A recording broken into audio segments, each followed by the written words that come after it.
Trading का एक बहुत ही पॉपुलर तरीका होता है ब्रेकआउट एंड ब्रेकडाउन को ट्रेड करना, लेकिन इस ब्रेकआउट और ब्रेकडाउन के चक्कर में ट्रेडर के साथ बहुत बड़ा धोखा भी होता है, क्योंकि बहुत बार ऐसा देखा जाता है जो कि ब्रेकआउट है वो फेक ब्रेकआउट होता है और उसके बाद शेयर की प्राइस गिर जाती है, जिससे ट्रेडर को लॉस हो जाता है। यानी ट्रेडर का जो एनालिसिस था वो सही था, लेकिन वो ब्रेकआउट ही फेक निकला, जिसकी वजह से उस ट्रेडर का नुकसान हो गया। तो आज की इस वीडियो में सबसे पहले समझेंगे कि ब्रेकआउट एंड ब्रेकडाउन होते क्या है, और उसके बाद हम समझेंगे जो कि हमारा मेन टॉपिक है, आप फेक ब्रेकआउट को कैसे पता कर सकते हैं और उससे अपना नुकसान होने से कैसे रोक सकते हैं। तो चलिए इस वीडियो को शुरू करते हैं। तो देखिए, जब भी कभी शेयर की प्राइस एक रेंज में ट्रेड कर रही होती है, जैसे यहाँ पर आपको दिखाई दे रहा है, जो शेयर की प्राइस है एक रेंज में ट्रेड कर रही है। पहले शेयर की प्राइस यहाँ तक गई, उसके बाद नीचे आई, इसने अपना यहाँ पर सपोर्ट लिया, फिर यहाँ गई और जहाँ उसने पहले रेजिस्टेंस बनाया था और वहीं पर अपना दूसरा रेजिस्टेंस बनाया, फिर प्राइस नीचे गिरी,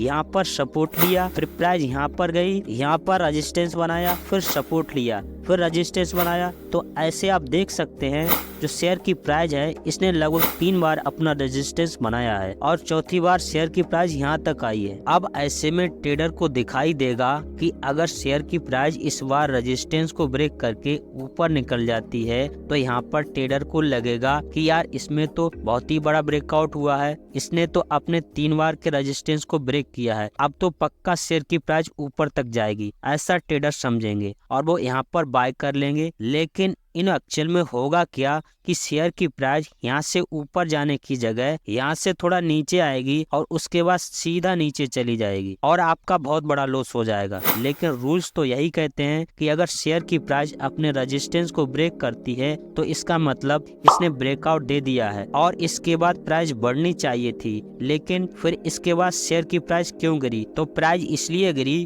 क्योंकि ये एक फेक ब्रेकआउट था और आप पहचान नहीं पाए। इसी तरीके से आपको कई बार दिखाई देता है कि शेयर की प्राइस एक रेंज में ट्रेड कर रही है और वो बार बार रेजिस्टेंस ले रही है और सपोर्ट ले रही है। तो यहाँ पर शेयर की प्राइस ने एक बार सपोर्ट लिया, दूसरी बार सपोर्ट लिया, तीसरी बार सपोर्ट लिया और चौथी बार सपोर्ट लिया। अब मान लेते हैं कि इस बार शेयर की प्राइस वापस अपने सपोर्ट के पास आती है, लेकिन वो अपने सपोर्ट को थोड़ा ब्रेक कर देती है। तो यहाँ पर ट्रेडर को लगेगा कि भाई इसने तो अपने सपोर्ट को तोड़ दिया, अब तो पक्का शेयर की प्राइस नीचे गिरेगी। लेकिन इस केस में आपको काफी बार देखने को मिलेगा कि शेयर की प्राइस थोड़ा नीचे जाएगी और वापस बढ़ जाएगी और कई बार तो अपने रेजिस्टेंस को ब्रेक करके बहुत ऊपर निकल जाती है। और ऐसे में जिसने यहाँ पर शॉर्ट सेल किया होगा या फिर पुट ऑप्शन बाय किया होगा उसका बहुत बड़ा नुकसान हो जाएगा। अब यहाँ पर भी देखिए, रूल्स तो यही कहते हैं कि अगर शेयर की प्राइस अपने सपोर्ट को ब्रेक कर देती है तो इसका मतलब प्राइस गिर सकती है और ये एक ब्रेक डाउन है, लेकिन इस केस में वापस से बढ़ गई। अब यहाँ पर ट्रेडर को लगेगा कि यार यहाँ पर तो मेरी कोई गलती नहीं है, जैसा रूल्स बोलते हैं मैंने तो वैसा ही किया है, लेकिन उसके बावजूद भी मुझे नुकसान हो गया। लेकिन यहाँ पर भी ऐसा इसलिए हुआ क्योंकि आप फेक ब्रेकआउट को पहचान नहीं पाए। तो अब समझते हैं कि फेक ब्रेकआउट को कैसे पहचाने। लेकिन उससे पहले मैं आपको बता दूं, आगे चल के मैं आपको चार्ट पे भी एग्जाम्पल दिखाऊंगा। फिलहाल आपको कॉन्सेप्ट समझाना है, इसीलिए मैं आपको ये चीजें दिखा रहा हूँ। तो चलिए ये समझते हैं कि आपको कैसे पता चलेगा कि ये जो ब्रेकआउट हो रहा है, मतलब अगर यहाँ पर अपना ब्रेकआउट बनता है और दिखाई दे रहा है कि इसके बाद ब्रेकआउट यहाँ पर हुआ है, इसके बाद प्राइस सही में बढ़ेगी या फिर ये फेक ब्रेकआउट है, ये आपको कैसे पता चलेगा?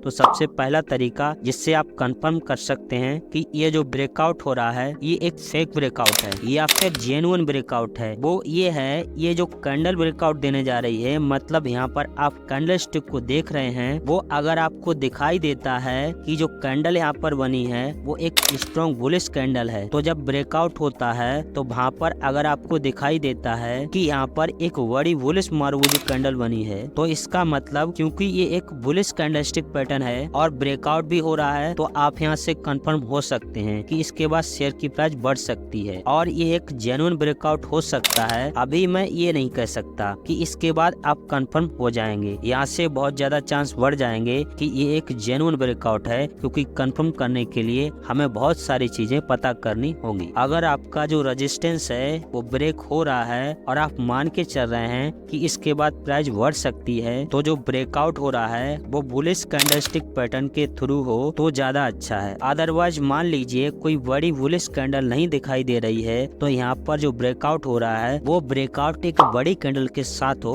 मतलब अगर छोटी कैंडल बन रही है तो इसका मतलब है कि बायर्स उतना ज्यादा स्ट्रॉन्ग नहीं है। लेकिन अगर इस तरीके की बड़ी कैंडल बनती है तो इसका मतलब है कि यहाँ पर जो बायर्स हैं वो बहुत ज्यादा स्ट्रॉन्ग हैं, इसीलिए वो बाय कर रहे हैं। और ज्यादा बायर्स होने के कारण यहाँ पर एक बड़ी ग्रीन कैंडल बन रही है। अदरवाइज यहाँ पर बायर्स बहुत ज्यादा स्ट्रॉन्ग नहीं है तो यहाँ पर वो छोटी कैंडल बनेगी। या फिर होगा क्या कि यहाँ पर हो सकता है कि आपकी जो शेयर की प्राइस है वो ऊपर तक जाए लेकिन यहीं पर आके क्लोज हो जाए, जिस वजह से उसकी बिग बड़ी हो और जो बॉडी है वो छोटी हो जाए। तो इसका मतलब है कि जिन्होंने बाय किया था उन्होंने यहाँ पर प्रॉफिट बुकिंग शुरू कर दी है और प्राइस नीचे आ गई। तो आपको देखना है कि यहाँ पर जो कैंडलस्टिक पैटर्न है वो या तो बुलिश कैंडलस्टिक पैटर्न होना चाहिए या फिर बड़ी कैंडल के साथ ब्रेकआउट होना चाहिए। और इसी के साथ ब्रेकडाउन की बात करें तो यहाँ पर आपको देखना है कि अगर मान लीजिए शेयर की प्राइस गिर रही है और ब्रेकडाउन होने जा रहा है तो यहाँ पर देखो कि जो ब्रेकडाउन हो रहा है अगर बड़ी रेड कैंडल के साथ हो रहा है तो इसका मतलब है यहाँ पर जो सेलर्स हैं वो बहुत ज्यादा स्ट्रॉन्ग हैं और इसके बाद प्राइस के गिरने के चांस होते हैं। या फिर आपको देखना है यहाँ पे जो ब्रेकडाउन हो रहा है वो किसी स्ट्रॉन्ग बेरिश कैंडल के साथ हो, तो अगर कोई बेरिश कैंडल यहाँ पर बनी होगी तो उसके बाद ब्रेकडाउन होता है तो यहाँ पर चांस बढ़ जाएंगे कि जो ब्रेकडाउन हो रहा है वो एक जेन्युइन ब्रेकडाउन है। अब सेकंड चीज जो सबसे ज्यादा इम्पोर्टेंट है वो देख लेने से पहले अगर आपने हमारे वीडियो को अभी तक लाइक नहीं किया है तो लाइक जरूर कर दीजिएगा। अगर इस वीडियो का दूसरा पार्ट आपको देखना है तो आपके लिए स्क्रीन पर वीडियो नजर आ रही है, उस पर आप क्लिक कर सकते हैं।